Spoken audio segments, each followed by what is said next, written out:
স্বামীর দিকে পিঠ করে ঘুমানো কি সত্যই নিষিদ্ধ? নারীদের সবসময় বলা হয় যে ঘুমানোর সময় স্বামীর দিকে পিঠ করে ঘুমিও না, কিন্তু আপনি কি কখনো ভেবেছেন কেন? কোনো কুসংস্কার নয় বা শুধু কোনো প্রথা নয়, এর পেছনে মেডিকেল সায়েন্স এবং ইমোশনাল সত্য লুকিয়ে আছে। যখন স্বামী স্ত্রী একই বিছানায় মুখোমুখি হয়ে ঘুমায় বা হালকা করে একে অপরকে জড়িয়ে ধরে ঘুমায়, তখন শুধু ঘুমই আসে না, তখন সম্পর্কের বাঁধন আরো মজবুত হয়। মেডিকেল সায়েন্স অনুসারে জড়িয়ে ধরে ঘুমালে মস্তিষ্কে অক্সিটোসিন নামক হরমোন নিঃসরণ হয়। এই হরমোনকে ভালোবাসা এবং প্রেম মহব্বত বাড়ানোর হরমোন বলা হয়।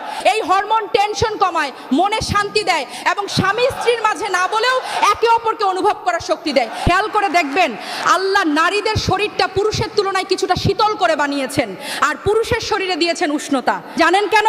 যেন শীতের রাতে বা কষ্টের মুহূর্তে স্বামী তার উষ্ণতা দিয়ে স্ত্রীকে আগলে রাখতে পারে। এটা শুধু দুইটি শরীরের মিলনই নয়, এটা হলো আল্লাহ পাকের কোরআনে বলা ইন্নাল্লাহ গফুরুর রহিম, অর্থাৎ তোমরা একে অপরের পোশাক, সেই আয়াতের বাস্তব রূপ। সুবহানাল্লাহ।